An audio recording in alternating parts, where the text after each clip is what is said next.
ஓம் முருகா போற்றி, கந்தா போற்றி, கடம்பா போற்றி, கதிர்வேலா போற்றி. அறுபடை வீடு கொண்ட முருகப்பெருமானே போற்றி போற்றி. என் செல்லமே, என் செல்ல குழந்தையே, திருச்செந்தூரிலிருந்து கூறுகிறேன் என் செல்லமே. இந்த முருகப்பெருமான் சொல்வதை கேள். உனக்கான பதிவுதான் நிச்சயமாக பலித்துவிடும். என் செல்லமே, ஒவ்வொருவரும் அவருடைய மனதை தும்பைப்பூ மாதிரி வெள்ளை மனதுக்குள் தூய்மையாக வைத்து கொள்ள வேண்டும். அவரவர் உள்ளத்தின் உணர்வுகளை தூய்மையான வடிவத்தில் இருந்தால் வாழ்க்கையில் எல்லாமே நல்லதாகத்தான் நடக்கும். இல்லை என்றால் அந்த வாழ்க்கை சிறப்பாக அமையும் என்பது மிகவும் கடினம். ஒருபோதும் வாழ்க்கையில் பணம் மட்டுமே ஒரு நல்ல வாழ்க்கையை கொடுத்து விட முடியாது தானே. நாம் நல்ல நிலையில் வாழ்வதற்கும் மற்றும் மற்றவர் மனதில் வாழ்வதற்கும் நல்ல குணம் இருக்க வேண்டும். அந்த நல்ல வாழ்க்கையை பிறகுதான் நல்லதொரு வாழ்க்கை அமையும். இப்படி இருந்தால்தான் வாழ்க்கையில் சில சமயங்களில் நம்முடைய செயல்பாடுகளின் தன்மை அருகில் உள்ளவர்களின் பொறுத்து மாறுபடும். நல்ல சுறுசுறுப்பாக இருப்பவர்கள் நம்முடைய அருகில் இருந்தால் நம்முடைய மனம் பன்மடங்கு வலிமை பெற்று மெல்ல மெல்ல அவர்களின் சுறுசுறுப்புக்கும் நம்முடன் சேர்த்து கொண்டு நம்மை உயர்த்தும். ஆகவே வாழ்க்கையில் ஒருபோதும் தேவையில்லாமல் நம்முடைய பொன்னான நாட்களை வீணடிக்கும் சோம்பேறி மனம் கொண்டவர்களிடம் இருந்து சற்று விலகியே இரு. அவர்கள் உன் பக்கத்தில் இருந்தால் அவர்களின் அந்த மந்த புத்தி மெல்ல மெல்ல உன்னையும் தொற்றிக்கொள்ளும். வாழ்க்கையில் நீ எடுக்கும் முயற்சிகள் நல்ல விதமாக பணிந்து பயணித்து வெற்றி இலக்கை தொட வேண்டும். ஏனெனில் உனது அருகில் இருப்பது எப்படிப்பட்டவர்கள் என்பதை உணர்ந்து பல முறை யோசித்து சேர்பவர்களின் தன்மையை அறிந்து பழகு. நான் ஒன்று சொல்லட்டுமா? தரமான தராசு மட்டும் ஒருவர் கையில் இருந்தால் மதிப்பு கூடிவிட முடியாது. அது தரமானவர்களின் கையில் இருக்க வேண்டும் அந்த தராசு. அதற்கு மாறாக தரமற்றவர்கள் கையில் அது இருந்தால் அதன் மதிப்பு எடை கூடும் அல்லது குறையும். வாழ்க்கையில் ஒருபோதும் தன்னை பற்றிய எண்ணம் அடுத்தவர்களின் கணிப்பு எப்படி இருக்குமோ என்று கவலைப்படாமல் வாழ பழகு. உன்னுடைய செயல் சரியாக இருந்தால் மற்றவர்களிடம் சரி செய்து வாழ வேண்டிய அவசியமே இல்லை.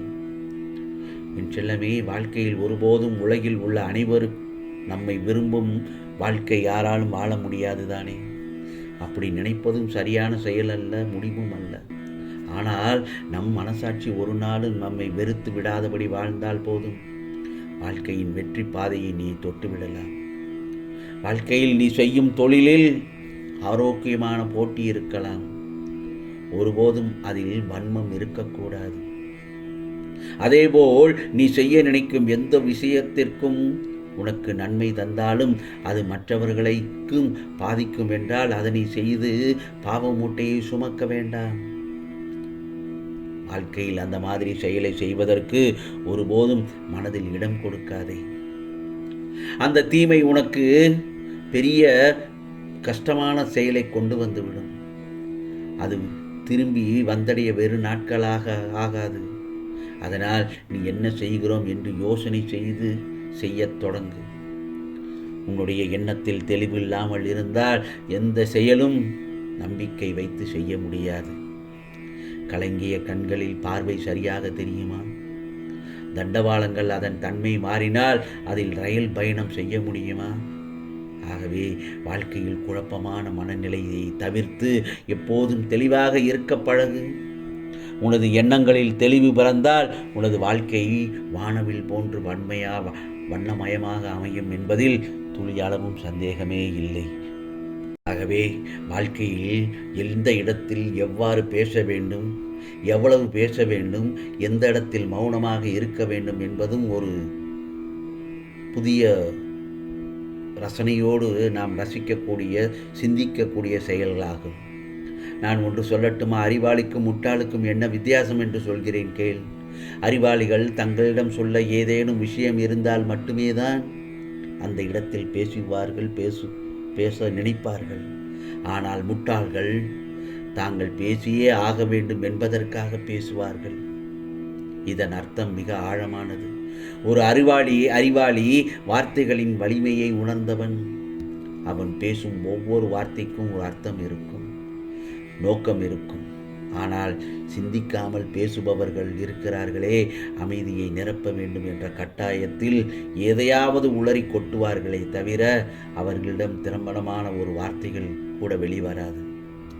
ஒரு கூட்டத்தில் கவனித்துப்பார், அதிகம் சத்தம் போடுபவரிடம் சரக்கு இருக்காது. குறைகுடம் கூத்தாடும் என்ற பழமொழி இவர்களுக்கு பொருந்தும். தேவையற்ற பேச்சு என்பது வெறும் சத்தம் மட்டுமல்ல, அது ஆபத்தானதும் கூட. அதிகம் பேசும்போது நாம் பிறரை பற்றி புறம் பேசுகிறோம் அல்லது தவறான தகவல்களை பரப்புகிறோம். இது இறுதியில் நம் மீதான மரியாதையை குறைத்துவிடும். நான் ஒன்று சொல்லட்டுமா? வாழ்க்கையில் இதையெல்லாம் கடைபிடிப்பது எப்படி என்று கேட்கிறாயா? வீட்டிலோ அலுவலகத்திலோ அல்லது உன்னுடைய நண்பர்கள் மத்தியிலோ ஒரு விவாதம் நடக்கும்போது உடனடியாக பதில் சொல்ல வேண்டும் என்ற அவசரத்தை விட்டுவிடு. இதுதான் புத்திசாலித்தனத்தின் முதல் படி. மற்றவர்கள் சொல்வதை முழுமையாக காது கொடுத்து கேட்பதை பாதி பிரச்சனைகள் தீர்த்துவிடும். அறிவாளிகள் மௌனத்தை ஒரு ஆயுதமாக பயன்படுத்துகிறார்கள். தேவையில்லாத விவாதங்களில் மௌனமாக இருப்பது முட்டாள்தனமான பேச்சை விட மேலானது. புரிகிறதா? ஆகவே நீ பேசும் ஒவ்வொரு வார்த்தையும் அந்த சூழலை மேம்படுத்துமா அல்லது மோசமாக்குமா என்று ஒரு நொடி யோசித்துவிட்டு பேசினாலே போதும்.